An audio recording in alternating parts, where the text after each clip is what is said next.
Olá, você ligado no Notícias Agrícolas, eu sou o Guilherme Dorigatti e nós damos sequência à nossa programação, dessa vez para falar sobre o mercado do milho. Vamos acompanhar o que tem movimentado as cotações neste momento, o que a gente pode esperar dos preços daqui para frente e que vai ajudar a gente a entender melhor todo esse cenário.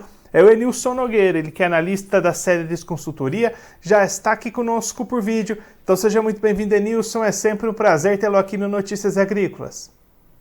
Obrigado, Guilherme. Obrigado a todos que nos escutam para conhecer um pouco mais desse mercado de milho. Enilson, a gente teve nessa semana a atualização nos dados da Conab com relação ao plantio da segunda safra de milho aqui no Brasil. Já mais de 96% finalizado este plantio, com essa semeadura aí já praticamente encerrada. A gente já consegue ter uma noção melhor do tamanho do atraso que teve nesse plantio e principalmente do que isso pode refletir na safra brasileira? Legal, Guilherme. Acho que o primeiro ponto aí é reforçar de fato que a gente está chegando ao fim desse processo de plantio, que foi um processo de plantio demorado e penoso por causa das chuvas, principalmente em alguns estados como Paraná, Mato Grosso do Sul, que finalmente conseguem finalizar essa janela de plantio de milho inverno.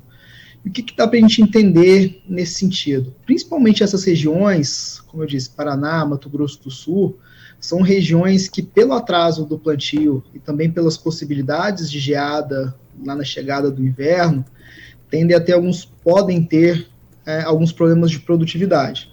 Quando eu olho para outras regiões, Goiás, Minas, que também tiveram algum atraso, a maior preocupação é de fato que aquilo que o produtor conseguiu plantar fora da janela ideal ainda tenha condições razoáveis de chuva.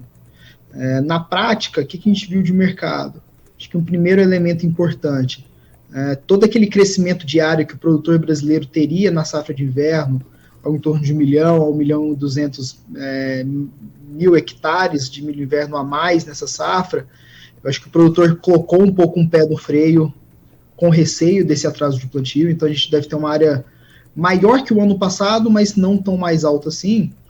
E quando eu olho ainda para produtividade, aqui dentro da casa a gente é bastante conservador em já mexer em produtividades, mas a gente começa a entender que, dado esse atraso de safra, a gente já está falando um pouco de teto de produtividade para alguns desses estados, visto que, por mais que a chuva esteja dentro do normal, nesse março, nesse início de abril, é bem comum lá para meados de maio os cortes regulares de chuva, principalmente no Cerrado.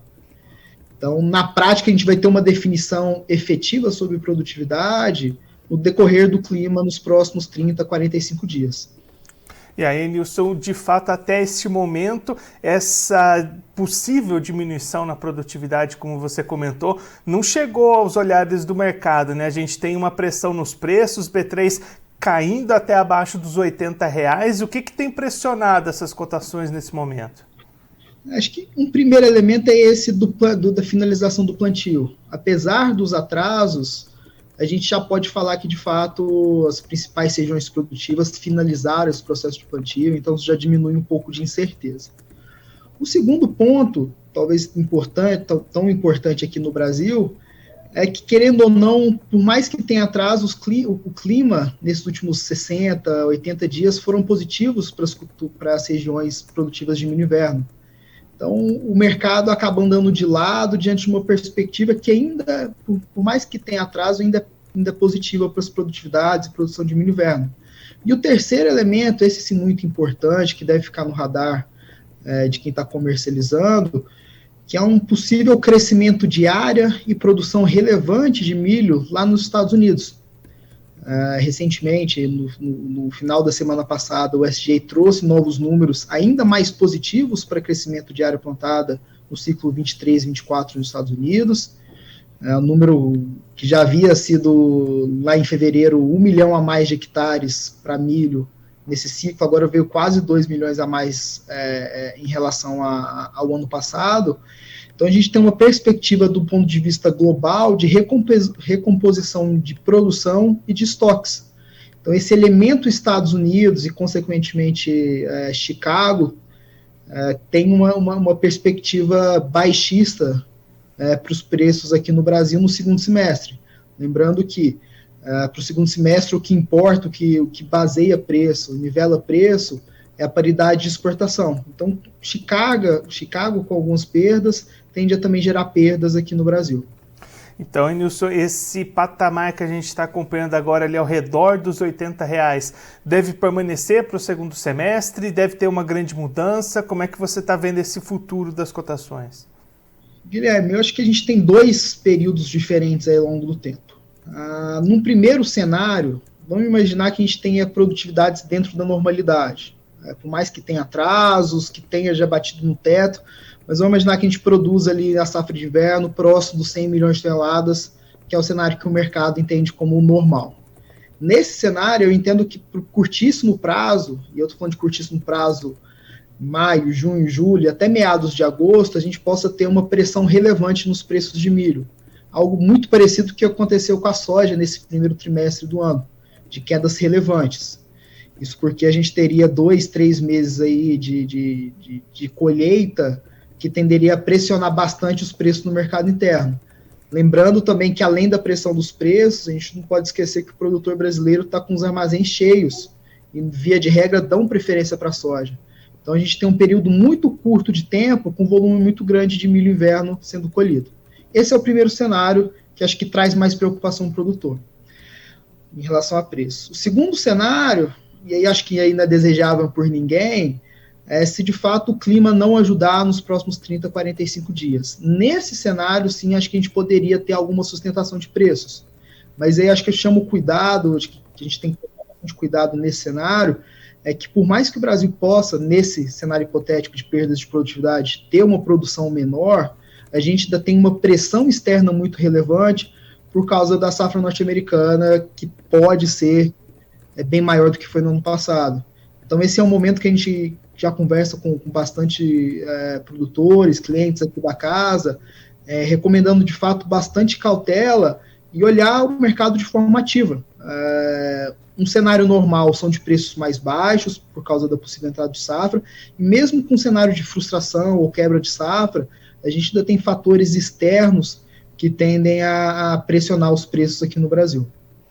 Enilson, para a gente olhar um pouquinho também para as exportações, a gente teve os 3 primeiros meses de 2023 com números bastante consistentes, né, levando em consideração 2022. O que a gente pode esperar daqui para frente? Essas exportações vão seguir elevadas ou a gente pode ter uma diminuição nesses embarques? O tema da exportação e também de alguns outros usos internos, principalmente para etanol de milho, talvez seja a visão do copo meio cheio que a gente está falando aqui, né? Se de um lado eu tenho uma possível pressão de preços por curto prazo, quando eu olho o lado da demanda, a gente ainda tem bastante liquidez pelo milho brasileiro. E o que isso significa? Mais volumes sendo direcionados, principalmente para as indústrias de etanol de milho, que estão ativas nas compras, e também para exportação. De forma geral, claro, agora no meio do ano, a gente tem pouco milho disponível no mercado, então é natural que as exportações agora caminhem lá para o vale de volumes, mas a depender da nossa produção de inverno, se vier dentro da normalidade, especialmente a partir de agosto, setembro, dali adiante, a gente tem um potencial de exportação na casa de 50, 51 milhões de toneladas, que tende a dar uma sustentação no mercado. É importante, como eu disse, esse é o copo meio cheio. Se o produtor pode ver preços mais baixos, a gente tem alguma certeza que ele vai ter compradores, ainda que sejam nesses preços mais baixos, que diminui um pouco do risco dele. O que é importante, acho que, de estratégia de comercialização, pensando a médio prazo? É natural que no final do ano a gente tenha preços melhores para milho pós-colheita. Uma questão natural de mercado, a exportação pega uma parte desse excedente produzido na safra de inverno e o mercado tende a subir um pouco para o fim do ano. O que é o cuidado que a gente coloca para 23?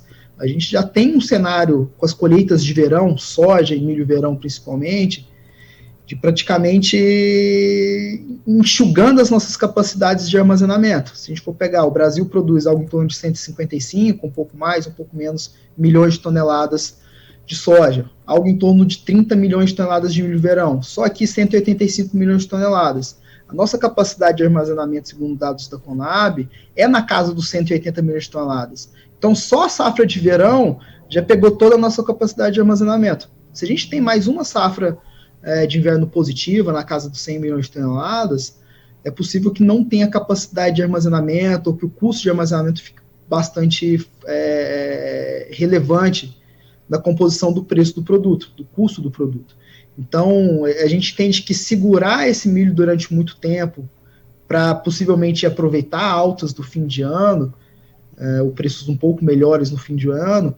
Tem que ser uma estratégia muito bem observada e muito bem alinhada com essa disponibilidade de armazenamento. Se na região do produtor, ou se o próprio produtor não tem essa capacidade de carregar estoques durante muito período, sem onerar muito o seu custo de produção, a gente entende que, de fato, apesar de preços mais baixos, já é o momento de comercializar esse milho inverno. Enilson, muito obrigado pela sua participação, por ajudar a gente a entender melhor todo esse cenário para os preços do milho. Se você quiser deixar mais algum recado ou destacar mais algum ponto para quem está acompanhando a gente, pode ficar à vontade. Ótimo, a gente agradece a oportunidade de falar com os ouvintes e abre também o convite para conversar com a gente, entrar no nosso site, nossas redes sociais, para acompanhar, que sempre a gente está trazendo os nossos números para dar um bom entendimento de mercado, tanto para compradores quanto para vendedores. Enilson, mais uma vez, muito obrigado. A gente deixa aqui o nosso convite para você voltar mais vezes, a gente seguir acompanhando essas movimentações de mercado. Um abraço, até a próxima. Um abraço. O Enilson Nogueira, ele que é analista da Celeris Consultoria, conversou com a gente para mostrar como é que estão os preços do milho neste momento no mercado nacional, mercado internacional, o que tem influenciado essas cotações e principalmente o que a gente pode esperar daqui para frente em 2023, conforme o Enilson destacou para a gente, com tendência de pressão nos preços do milho. Neste momento, girando ao redor dos R$80 na Bolsa Brasileira, sentindo esse avanço de plantio que está praticamente encerrado, os últimos números da Conab apontando 96% da área plantada já efetivamente até o início dessa semana. E aí o Enilson destacando que, por enquanto, as expectativas de produtividade de produção não foram reduzidas, ainda segue essa expectativa de uma boa segunda safra de milho no Brasil, o que tende a manter pressionado esse cenário de preços, assim como também é uma expectativa de aumento na produção dos Estados Unidos. Isso também pressiona a Bolsa de Chicago, também influencia nos preços aqui no Brasil. Então, neste momento, um cenário negativo para os preços do milho ao longo deste ano, com muitos fatores pressionando essas cotações. Agora, antes da gente encerrar, vamos verificar como é que estão os preços do milho nas bolsas neste momento, começando pela Bolsa de Chicago, a CBOT, você está vendo aí na tela, cotações recuando, como o Enilson destacou aqui para a gente, esse movimento depois do Departamento de Agricultura dos Estados Unidos estimar um aumento na área cultivada e na produção de milho dos Estados Unidos. Contrato maio 23 valendo $6,52 o bushel, queda de 1,75 pontos. Julho 23 valendo $6,26 o bushel, queda de 1,50 pontos. Setembro 23 valendo $5,69 o bushel, queda de 0,25 pontos. E o dezembro 23 subindo 0,75 pontos, valendo $5,60 o bushel. Agora a Bolsa Brasileira B3, cotações em campo misto, se movimentando pouco nesta quarta-feira. Maio 23 valendo R$ 79,50 a saca, queda de 0,38%. Julho 23 valendo R$ 80 a saca, alta de 0,25%. Setembro 23 valendo R$ 79,90 a saca, alta de 0,30%. E o novembro 23 valendo R$ 81,80 a saca, queda de 0,01%. Agora eu vou ficando por aqui, mas você aproveite para se inscrever no canal do Notícias Agrícolas no YouTube. Por lá você pode acompanhar os nossos vídeos, as nossas entrevistas. Também deixe o seu like, mande a sua pergunta, o seu comentário, interaja conosco e com a nossa programação. Você também pode clicar no sininho, assim você ativa as notificações e fica sabendo de todas as novidades do Notícias Agrícolas. Eu vou ficando por aqui, mas a nossa programação volta daqui a pouco. Então continue ligado no Notícias Agrícolas.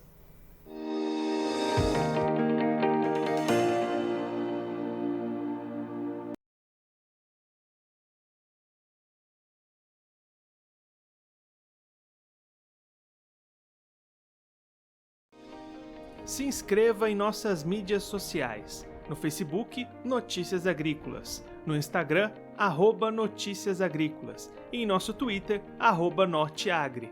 E para não perder nenhum vídeo, não se esqueça de nos acompanhar no YouTube e na Twitch, Notícias Agrícolas Oficial.